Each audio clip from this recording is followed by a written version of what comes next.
Hi, my name's Nosh, some guys know me as Shubham and Spurs Video Podcast. I am still hoping to do a Spurs Video Podcast with my mate Kevin G, who lives in New York, transatlantically. We're going to try and record it off Skype. But until then, I thought I'd give my views of the Spurs West Brom game. First of all, it sucked not to win, but West Brom didn't deserve to lose. I thought we didn't recreate that many chances, and we didn't take advantage of our chances. Vertonghen had an absolutely beautiful chance, but it was on his right foot. He was off balance. I think he should have left it to Van der Vaart. She hit it on his left foot. JD played well. Had a goal disallowed, and I thought we were doing all right first half. Like again, but then although we had to go at Harry for his tactical ineptitude, he had the ability to adapt in the second half.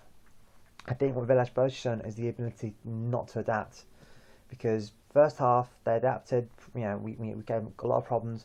Second half they were able to adapt. Bale kept coming onto the left of the centre, looking for it. We played the inverse winger, didn't always fit. Oh yeah, look, we banged on the door, and Benny got a goal. Very lucky goal. Bit of a deflection.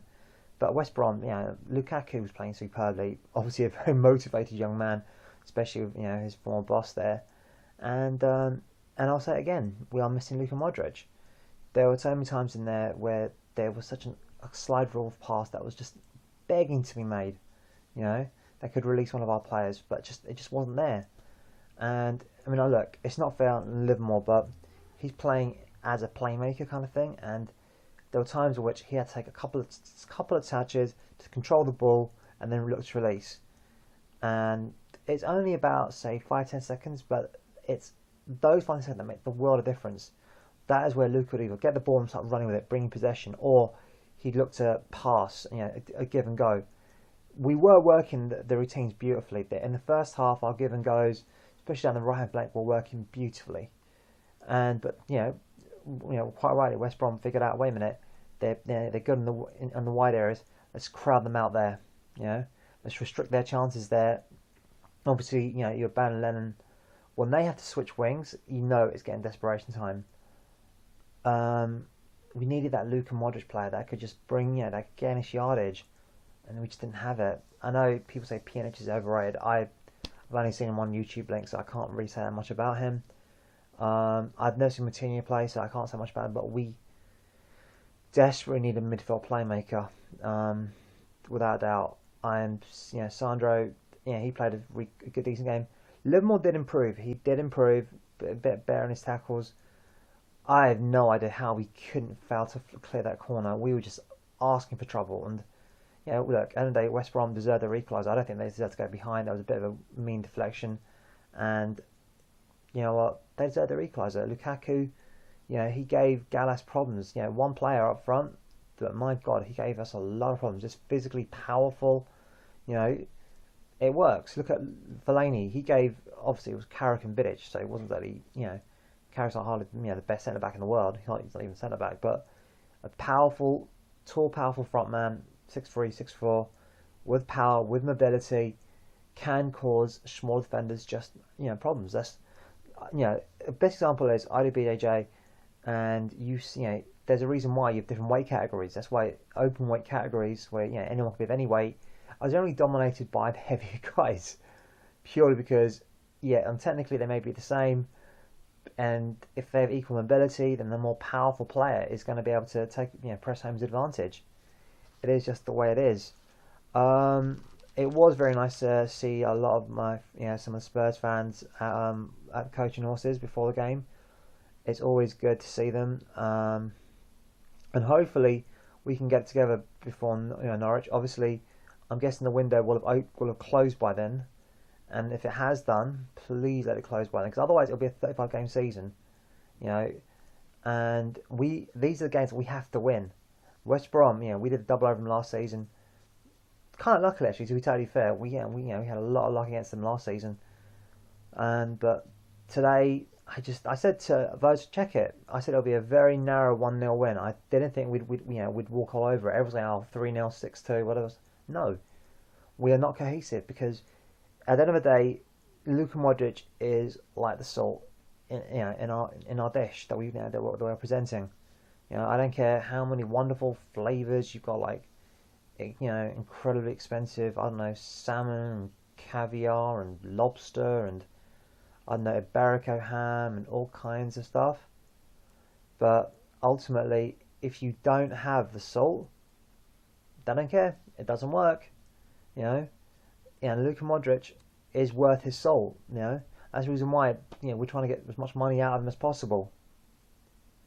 It's the way it's just it's sad that we haven't got this sorted. And obviously, look, against Newcastle, I thought we were unlucky not to get a win. Again today, we got exactly what we deserve. Van der Vaart played well, some really good passing, and just that little bit of luck. It could have dropped. I thought Vertonghen didn't have that terrible a game. I thought Vertonghen, played, not terribly. He seemed a bit undecisive at times, but he grew into the game.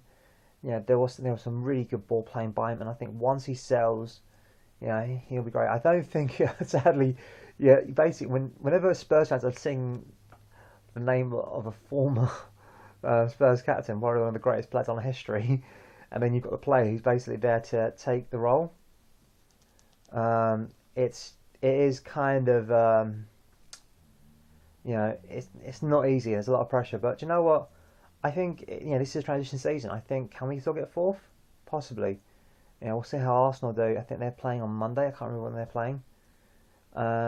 Liverpool, Newcastle. Hopefully Chelsea does a favour actually beat Newcastle, and all three teams, Liverpool, Arsenal, Newcastle, and us, we're all going through a period of transition. Newcastle are the most steady of those groups, but they were found wanting last season, and I think, who knows, they could be found wanting again. I am hoping that we can turn it around and start getting victories, because like I said, we obviously need that midfield passer. I know my mate Bracco says like Pjanic is overrated, but I'd rather have someone in there that can actually do a job, that can play make, rather than someone who just hasn't got that ability to play make. I said it before, and I think people like Debs and some of the other guys agreed with me. Liverpool hasn't got an identity yet. He's trying so hard to impress. Just relax, play a game. But I don't think he was our worst player. I wouldn't say Bain's our worst player, but Bradford had an amazing game. I think it's just those individual errors that will cost us. We need to eliminate those from our game. But do you know what? For periods of that first half, I thought we were playing very, very well. The second half came. Adebayor, obviously, he played on a chance for Bale. Bale, put the save in. If that had been Martin Fulop, he'd have just punched it in the path of Adebayor, and he'd have scored. Both keepers played well. There was one annoying 60-yard pass back, which is bloody weird, and that kind of gave me a lot of scares. And I think when West Brom did that pump it up, hit it and hope, that's when we were really underage, and that's when they tried to batter us down, and we have to develop that toughness, and that's when you need a Scotty Parker or someone in there to fight you in the trenches. Anyway, hope you enjoyed this first video podcast, and hopefully me and Kev will have a chat about this soon, and that'll be uploaded pretty soon anyway, please click on the ad links, please retweet if you can, if you're on Twitter, Facebook, whatever, share it, and please click on the ad links if they appear. And as always, come on you Spurs.